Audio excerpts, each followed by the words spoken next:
Hello, everyone, and welcome to today's Watt Club online event, Transforming Healthcare to Shape the Future. My name is Jen Johnston, and I'm Alumni Engagement Officer at Heriot-Watt University. Our alumni team is here to support, connect with, and collaborate with our global community of over 173,000 alumni in over 190 countries. We deliver events, activities, and resources that support you with your careers and endeavours after graduating, and to help you to keep in touch with the university and fellow alumni. We're excited to be with you today, our alumni and friends around the world, to share our third in a series of 4 online events looking at how Heriot-Watt University is having real-world impact in some of the areas that matter most through our Shaping Futures campaign.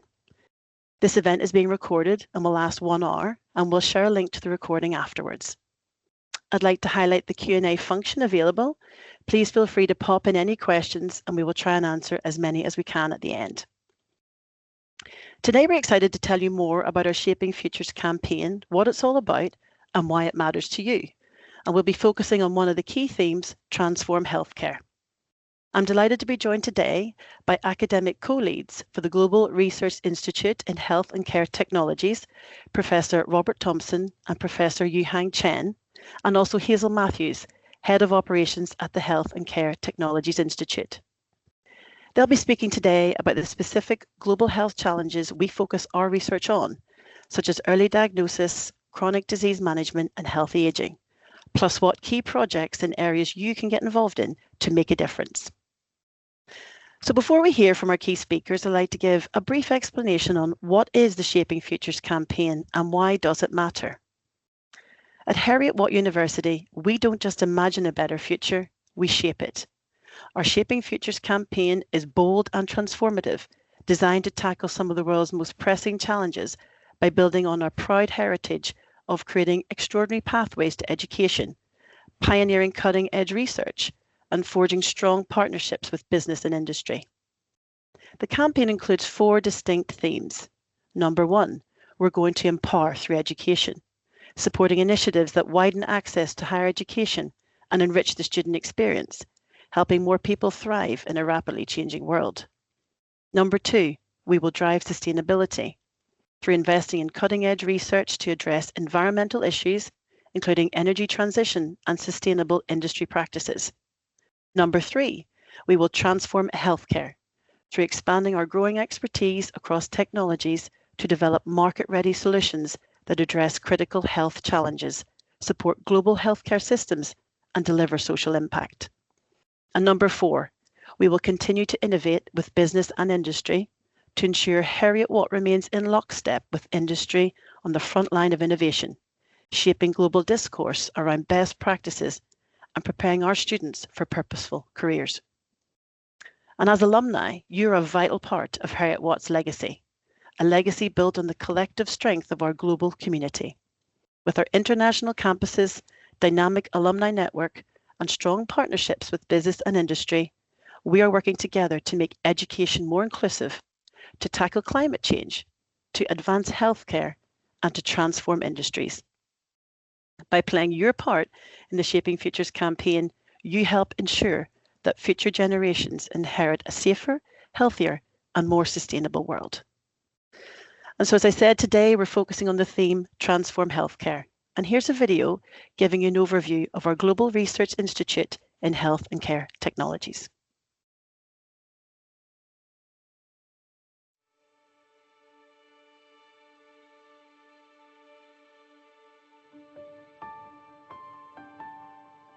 Our new Global Research Institute, or GRI, in Health and Care Technologies is, for me, it's really about bringing together a community from across Heriot-Watt, from across all the schools within Heriot-Watt, across all our campuses globally in Scotland, but also in Dubai and Malaysia, bringing together that community really to deliver use-inspired solutions for health and care in the future. So use-inspired solutions is something that we as an institution, Heriot-Watt, have always been driven by, and this new Global Research Institute in Health and Care Technologies is just going to accelerate our impact in this incredibly important area. In this institute, we operate at the intersection between healthcare, engineering, and social sciences. And it's really that diversity of thought that help us do things a little bit differently. So we've put together an approach with 5 cross-cutting capabilities: engage, sense, make, adopt, and nurture. And it's through these virtuous and circular journey that we can engage our partners and collaborators and deliver the rapid and long-lasting impact. By working across the disciplines, for example, bringing in social scientists, bringing in economists, bringing in expertise in sustainability, and of course, bringing in a strong public and patient voice, we have to co-develop those solutions together. And that's the most efficient way of doing things, but it's also the right way of doing things. To deliver these, we are putting the patients right at the heart of the innovation.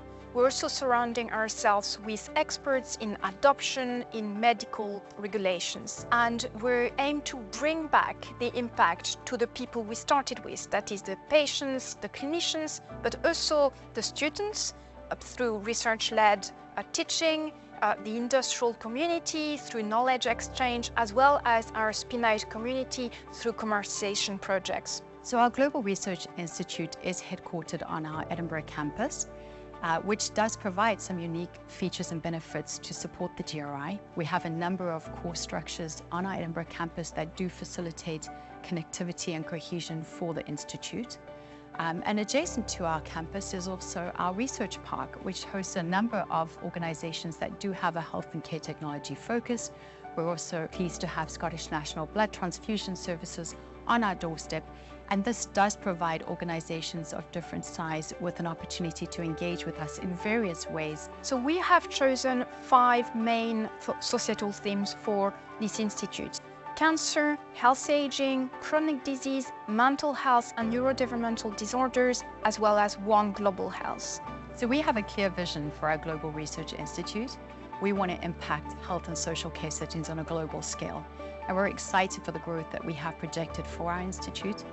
And we welcome new partners, and we're continuing to grow our expansive network with the ambition to expand upon the impact that we know that we can have. If you want to have an impact, you need innovation. You need to take those basic cutting-edge research results and then translate them into real-world impact through innovation. So underneath all of that has to be a foundation of responsible research and innovation. And for me, within this GRI, that's about putting the impact that our research, our education in the health and care technologies area can have on the public and the patients. They must inspire, they must motivate, they must, at all levels, give us the energy to do things for the right reasons.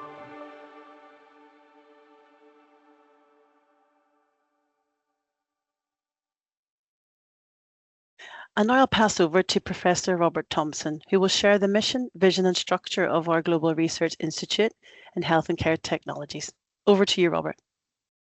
Okay, thanks, Jen, and hello to everyone who's joining the call. Yes, so as Jen is saying, my name's Rob Thomson, so I'm the academic co-lead for our GRI in Health and Care Technologies, and my co-lead Professor Yuhang Chen is also on the call, and we'll talk in a few slides' time. But I'm going to focus today on the mission, the vision, and the approach that we've taken in the GRI so far over the last few years. So next slide, please. Yeah. So one of the very first things we did when we were conceiving of the GRI was to really look at where our foundational core capabilities lie. Where do we have excellence? Where do we have critical mass? And then try to map those capabilities onto some key challenge-led themes that are important, not just from a UK perspective, but from a global perspective as well. And what we arrived at were 5 challenge-led themes. These are engineering solutions to fight cancer, prolonging life independence and healthy aging, sensing for chronic disease monitoring, innovating for One Global Health, And then lastly, digitizing mental illnesses and NDDs, neurodevelopmental disorders. And to do this, we're targeting a series of objectives. The first is to deliver scalable health tech solutions that improve quality of life and reduce strain on healthcare systems. And to deliver that, we aim to partner with clinicians, industry, charities, and higher education organizations to pilot cutting edge interventions. And of course, we aim to influence health policy and practice through evidence-based research and translational projects. Next slide, please. So how are things going so far? Well, I think one of the major things that we've achieved over the last 3 years is really to build the community in the health and care technologies area across the university. And that includes all campuses in the UK, but also our campuses in Dubai and Malaysia. And we now have a community of over 400 academics and staff in the health and care technologies area, going all the way from senior professors to actually to the undergraduate level as well.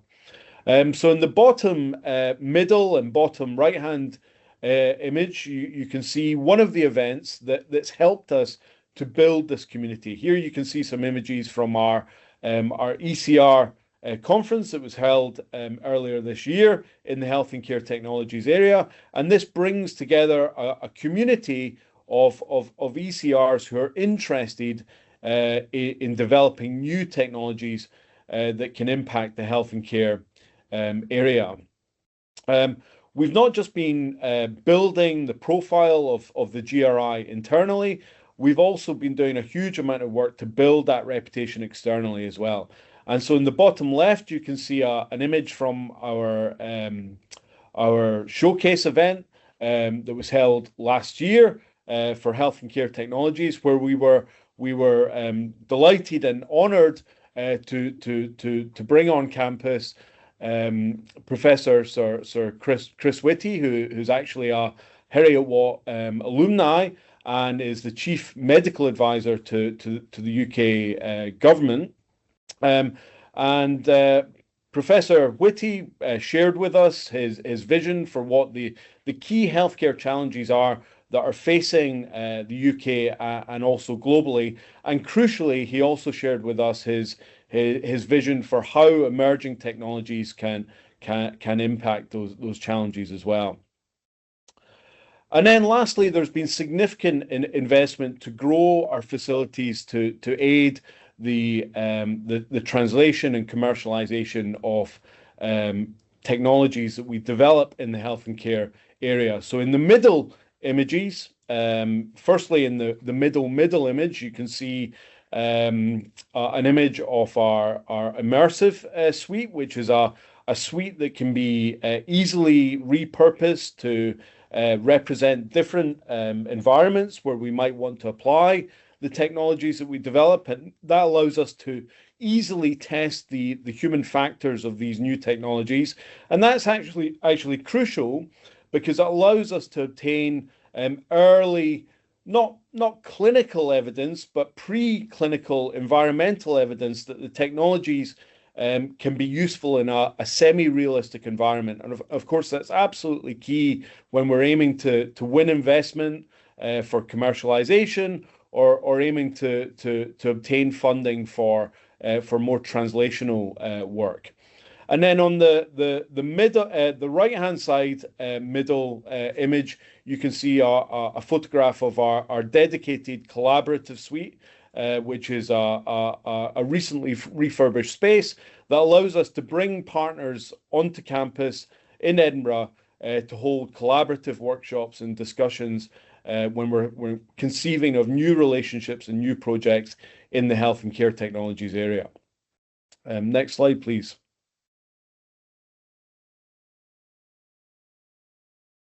And as I said, there's a huge amount of work going on to grow our reputation externally, but also to grow our partnership and collaboration ecosystem.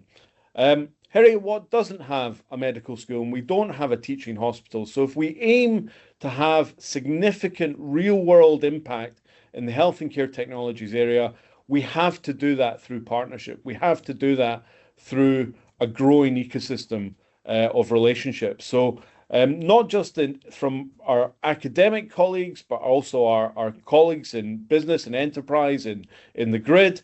We're proactively growing our relationships with patient and public groups, with ecosystem facilitators, with a range of charities, with relevant industry, with a range of healthcare providers across the UK, and of course with a range of higher education and further education partnerships.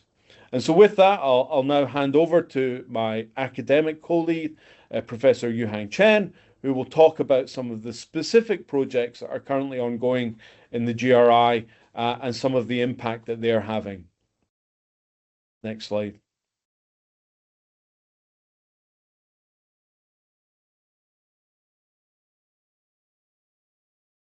All right, thank you, Rob. Hello, everyone. My name is Yuhang Chen. I'm a professor of biomedical engineering, as also introduced by my colleague earlier. I'm an academic co-lead for our Global Research Institute in Health and Care Technologies. And again, welcome and thank you again for joining this Shaping Future online event. Next slide, please.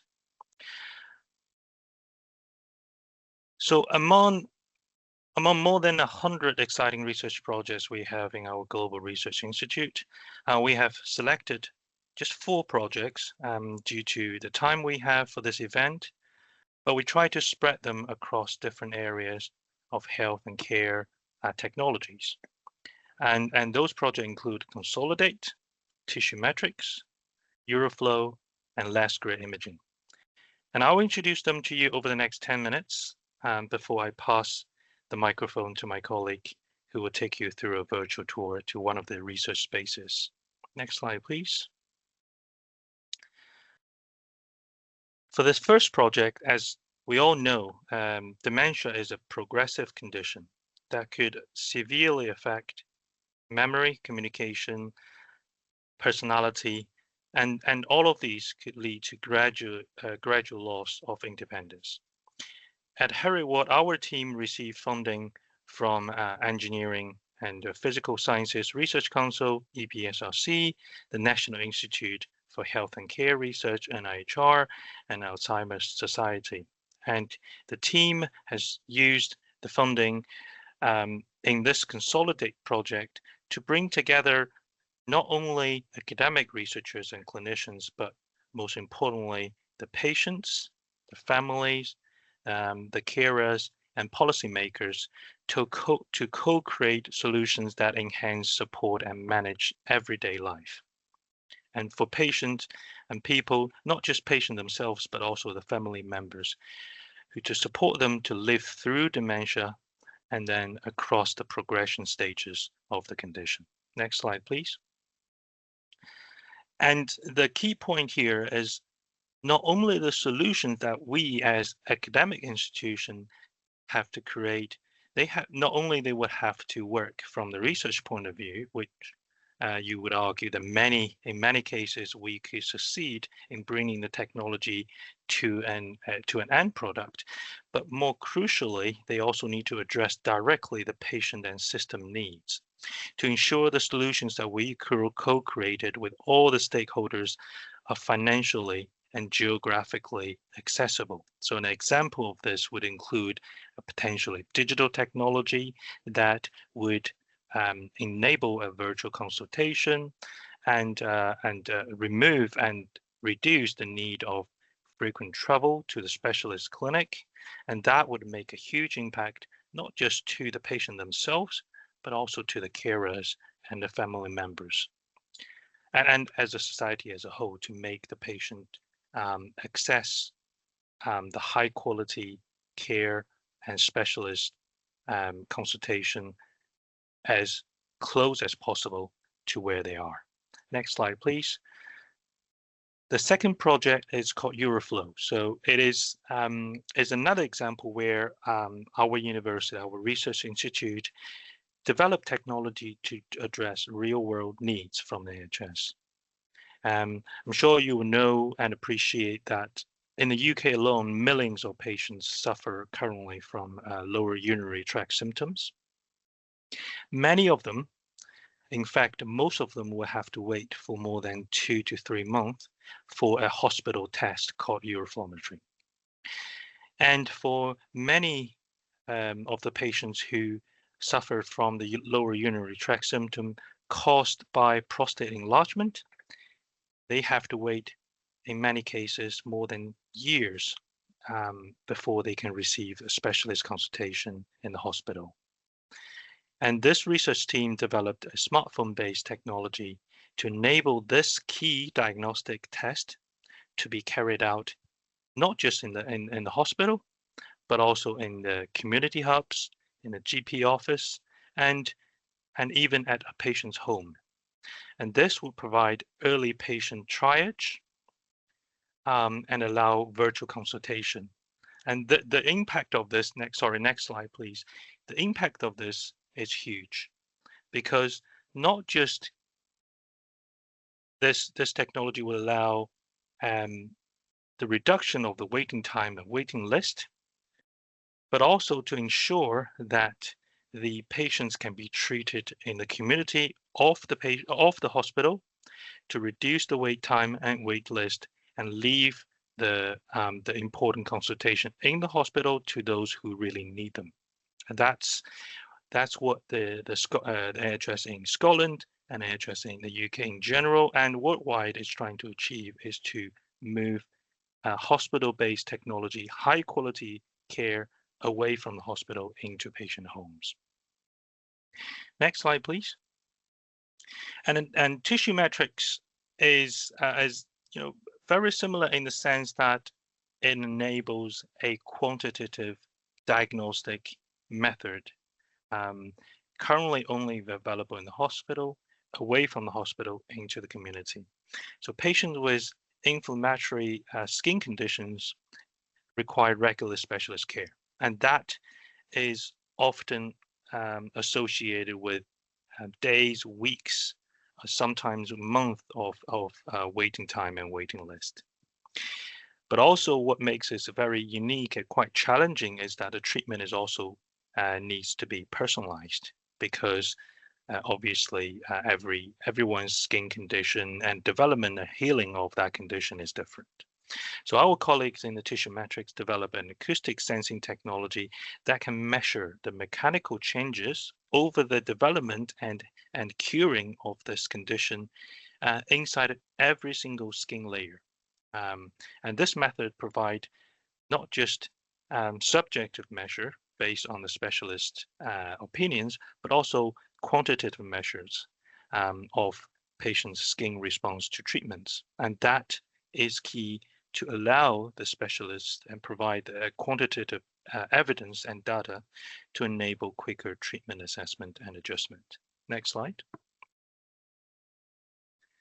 And what is different from what our colleagues is developing in tissue metrics to compare in contrast to the traditional method, which is that the traditional method is more on the qualitative side. So the tissue metric device is able to provide quantitative analysis on different skin layers that takes into account skin color, the age, and all sorts of other noise, if you like, created by the physiological changes, and the focus on the pathological change of the skin layers.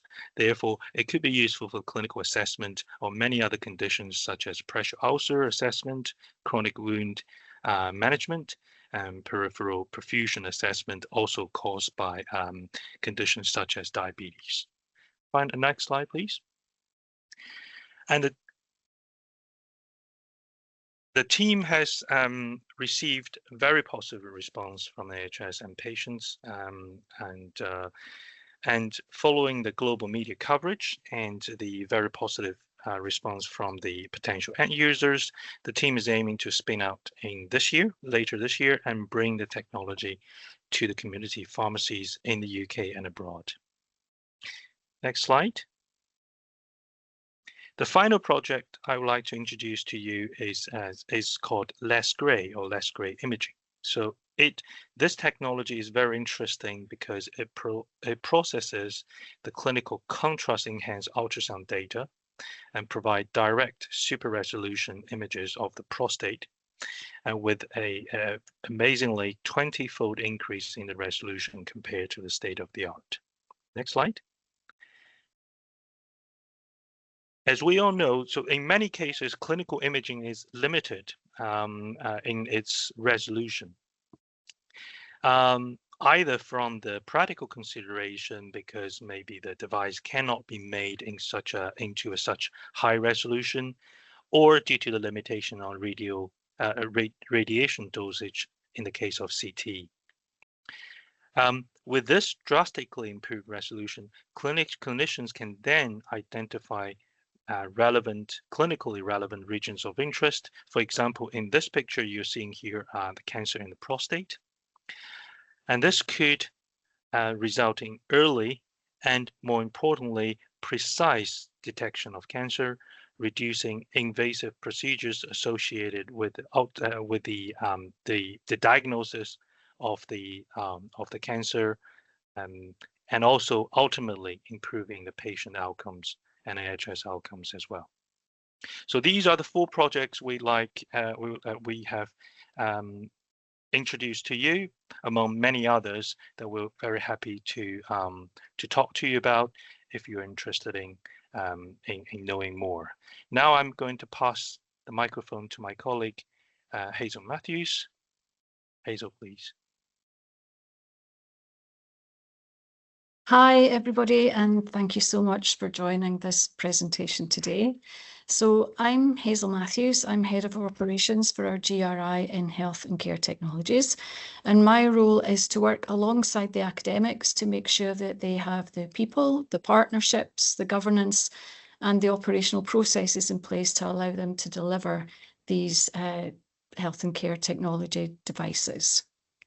So I wanted to speak to you a little bit today to follow on from what Rob has already talked about in terms of some of our facilities here at the GRI. Next slide, please. So our immersive suite is a cutting-edge simulated environment that's been designed to test and to refine technologies in a realistic, but also in a safe and controlled environment. So whether you're a medtech innovator, or whether you're a researcher, or you could be somebody in policy, you've got the opportunity to bring your ideas to the suite and have them involved in a real-world scenario without the real-world risk. So we have fully customizable environments, including hospitals, prisons, pharmacies, or care homes. And we have immersive technology, which includes an Unreal Level 5, Engine 5 photorealistic environments. We have Alex, our mannequin, with incorporated iris cam. And Alex can be used to place devices ergonomically on the body and also test them through observation and interaction. And in the immersive suite, we can gather data and we can gather information and feedback, which just helps the process of developing these technologies. And it's also in a safe and repeatable environment, so you can test the devices without all the hurdles of logistical and ethical issues that you would normally get in a healthcare environment. I should mention at this point that we have a key partner in MDMC, so that's our Medical Device and Manufacturing Centre. So MDMC provide vital information and amazing expertise in technology, in manufacturing, in engineering, in regulatory information, and also in training and development. And they're currently working with lots of Scottish SMEs to take projects from concept right through to low volume prototypes. So they are a natural extension to what we do in our GRI. So they will help us to lower barriers for our spin-outs to get to market much more quickly. Next slide, please. So as Rob mentioned, alongside our immersive suite, we've also created a collaborative suite where we hope to bring in lots of people, whether it be from industry, from other universities and communities, to talk together and to generate ideas. And we're using this for workshops, for teaching, for seminars, and also for stakeholder engagement. So within the GRI, we are really keen that patient and public involvement engagement is absolutely central to what we do. So we understand that people's lived experience is key for us in supporting us developing these new technologies to make sure that we're making not just what's possible, but what's right, accessible, and relevant to the focus of the patients themselves. Next slide, please. So our mission within the next 10 years is to have 3 of these new devices in routine clinical care and another 20 in clinical trials. Now, because it takes the NHS up to a decade to adopt any new technology, this is quite a stretch target. And we completely understand that to achieve this, we need to build a catalyst for change in how we understand and deliver and transform healthcare, and we know that we can't do that on our own. So the next phase for us is to continue with the build-up of momentum, but also to really start looking at scaling impact. So as an institute, we are absolutely serious about securing sustainable funding, and that means not just relying on one stream.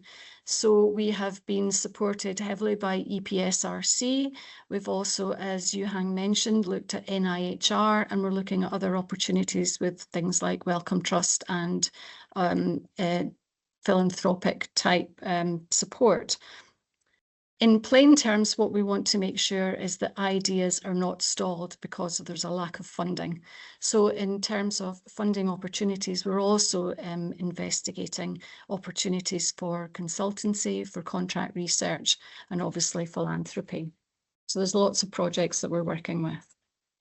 At the same time, we are doubling down on partnerships, and we are looking to build strategic and robust alliances with industry that can showcase our work. And across global campuses, we will continue to work with our academics and partners and colleagues across all of our campuses to give them the support that they need. And also in guiding us all, we're hoping to set up an advisory board and bring in people that will advise us, connect with us, challenge us, and obviously help us to stay on track. People are really important, and we believe strongly in developing strong talent management and succession plans. And we're currently doing this through holding ECR conferences, putting spotlights on new technology for them, doing seminars and one-to-one mentoring wherever.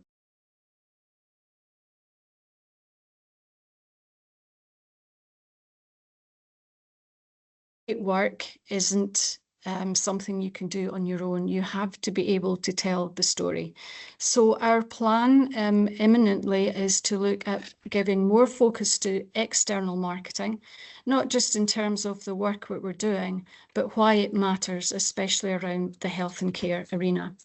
And finally, we will continue to try and build our portfolio of health and care courses and also our continuing professional development endeavours.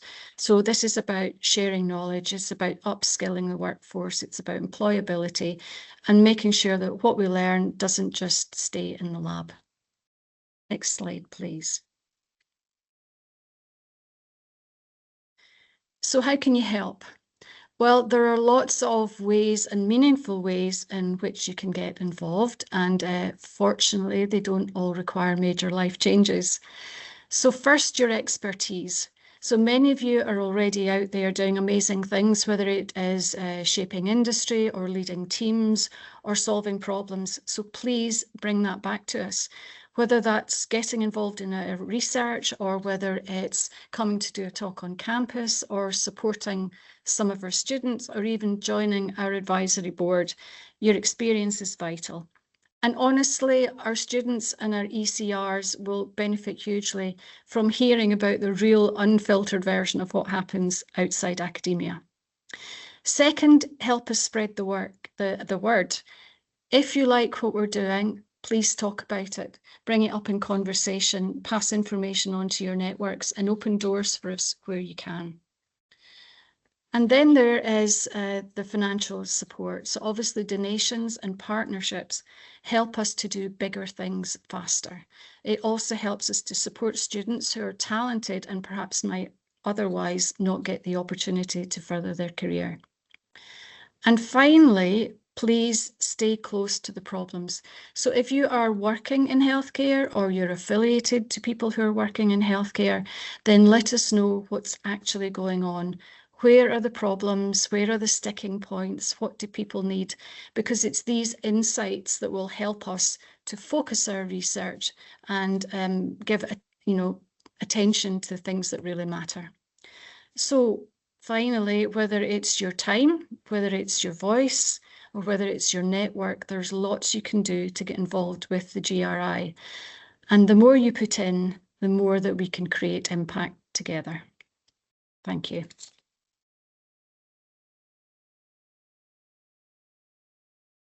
Thank you, Hazel, and thank you, everybody. That was really great, Robert, to hear from you about Heriot-Watt's approach to transforming healthcare and the university's inspirational mission, and how we wish to deliver on this theme. And Yuhang as well, thank you for really giving us those examples and hearing about the many different projects that we're delivering and how they are making such a positive difference to so many lives.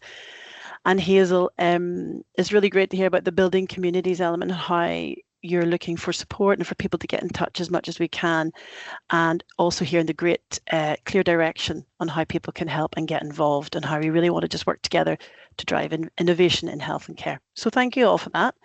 We're now going to move to the Q&A, and it would be great for people if they just want to pop in any more questions into the Q&A function. I did receive one before, a few actually before we started, and then we can move to that. So first of all, I would like to just ask, what are the next steps / priorities for the GRI?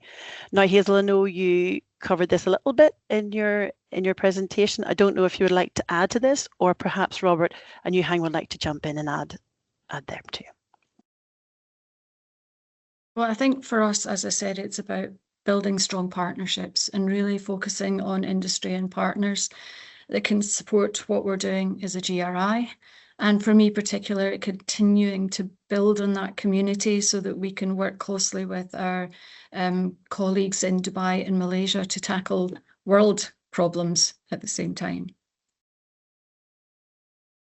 Yeah, I would just add, I obviously support what Hazel said there, and just add to it that I firmly believe that if you bring good people together and you keep doing it, then good things happen, right? And so that's why the community that we've built is so valuable and why it's working. But we need to do more of that, right? I mean, it's not just a one effort basis and then it's done.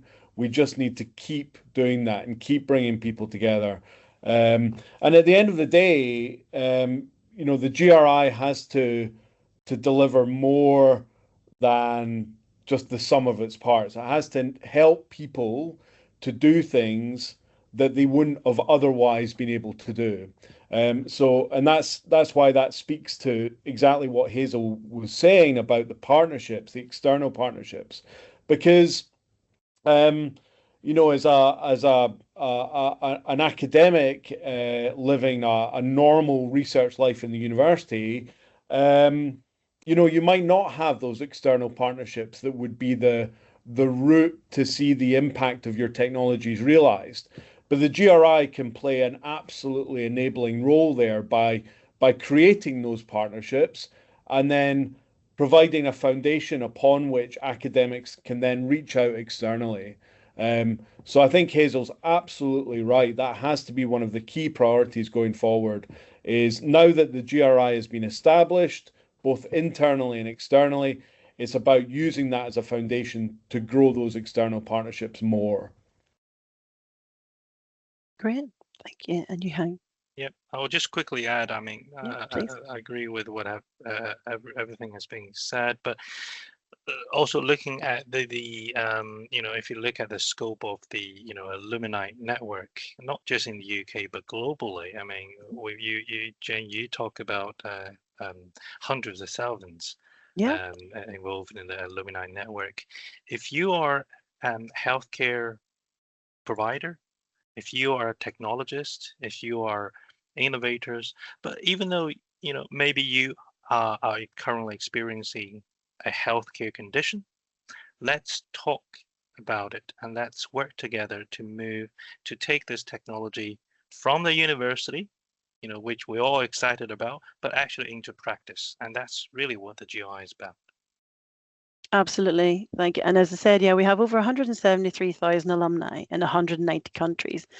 And a lot of people, join these events that we have from all over the world, or they record it and they watch it when they can in different time zones. So I think this is so important for our network and our community to just take this opportunity to spread it in their own networks. So we would definitely ask our alumni listening and joining, don't worry assume people are hearing this. We really would love you to share these, to share the latest news and these actions, and just share it with your communities and make sure that we are sharing our social media posts, sharing our news, and really help us. And that's how you can give back your time as well as your expertise. So yes, I would add to that.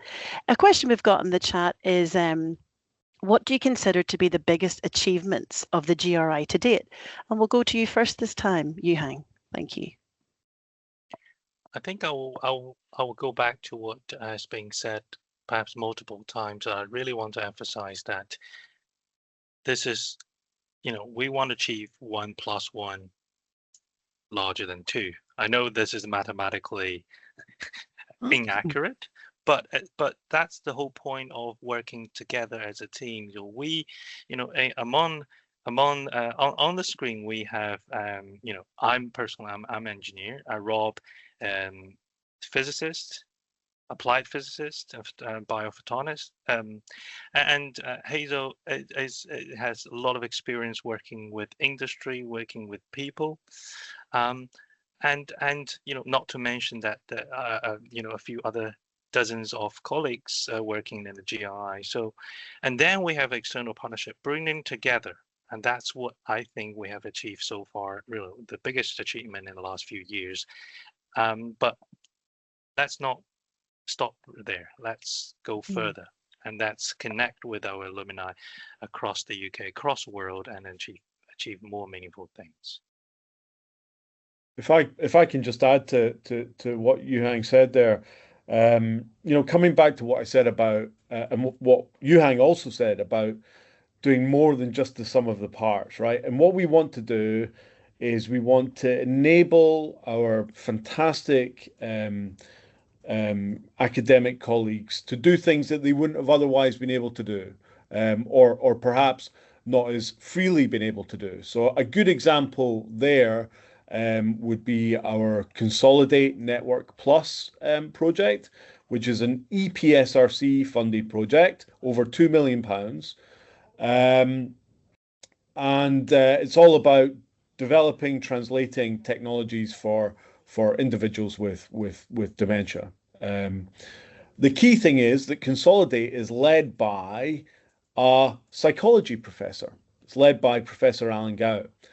And I think that's just a fantastic example of what the GRI has helped to enable. A large, prestigious, impact-driven EPSRC project led by a psychology professor. And I don't think you could think of a better example of what the GRI has helped to facilitate. Excellent. Thank you. And Hazel? So I think there's a couple of things I would mention. So one, Rob's already talked about this, but our showcase event last year, June 2025, where we brought together academics, we brought in industry partners, we brought other higher education, we brought our community. So many people came together, and the exciting thing was that we were able to give demonstrations of the work that we're doing just now, the devices that we're heading out to industry sometime soon. And I think it was great to be able to put that spotlight on what our researchers are doing. That really gave us a voice. It's given us some industry connections as well, so that's been good. And even just recently, you know, working with our partners in Dubai, there are some funding opportunities which have come up, and now they're coming to us directly for help, and we've got engagement and we're speaking to our colleagues out there. So I think that community build has been something we're all very proud of. Excellent. Thank you. And one other question we'd received as well was, what additional resource would make a real difference to real life impact? I'll start with you, Robert. Thank you. Well, look, more resource means we can do more things, right? So, you know, we're always grateful for more resource in the GRI. I mean, one of the things that we as the leadership of the GRI have discussed quite a lot is it's around resourcing new people, okay? And I think one of the things we would be really keen to do is recruit new academics in the health and care technologies area, but crucially, new academics who have significant experience in industry and or entrepreneurship in the health and care technologies area. Because we really see individuals like that as kind of being nucleation sites for activity. We already have fantastic academics in health and care technologies. That's not an issue at all. And we also have fantastic academics who are entrepreneurs in the health and care technologies area as well. But we'd like to grow that community of academics because we already see what a difference having a few of those types of people make to the environment. Because once you have a beacon of here's an individual that's developed the technology and is en route to acquiring translational funding or investment, or even beginning the spin-out journey, or working with companies to get that technology out there, we already see what individuals like that do for the community around them. So being able to actually, you know, strategically go out and recruit more of that type of person, we think that would be a game changer for our GRI and for the institution. Thank you. And Yuhang, would you like to add anything to that? Yeah, I would just want to add, you know, one of the things from my own experience and from many examples that we have seen in the GI and in general in academic research is that we as university teams are very good at creating ideas and also responding to societal needs, but then only, you know, to some extent where we can push the technology and validate the technology in the university labs and etc. What I think we would like to have from the alumni network is a pathway to facilitate that technology development in the real world. We obviously have existing pathways, you know, working with NHS, or working in hospital, which are the international and the UK-based collaborators. But if you can think of, you know, if we can provide some context in your own life, in your own country, in your own continent, then that's something that we could actually take forward, because we mentioned earlier, you know, even though the health condition is the same, depending on where the population is, you know, climate, local environment, local policy, everything can be tailored. So the technology really also need to be tailored to suit end user needs. And that as the context is what we would love to have from the alumni network. Great. Thank you, Yuhang. I think it's always really helpful for alumni to understand how they can help and have real specific asks. So I think that's really helpful. A question has just come in to the chat regarding the Consolidate network. Is it primarily focused on activities to support, manage, and improve the quality of life for those with dementia? Would adjacent work on a dementia, such as early detection for Alzheimer's, still be practically relevant in some way to this? So I don't know if that would be... Just very quickly from my Yeah. perspective, I think the Consolidate Network is about trying to keep people in their homes for as long as possible and enabling technology to help them do that. So it's a lot of networking, outreaching to different communities, a lot of public and patient involvement engagement work going on, but it's probably that one step ahead than the research. But there are lots of academics within our community who are working on research to monitor or diagnose or to have early detection around that area too. Thank you.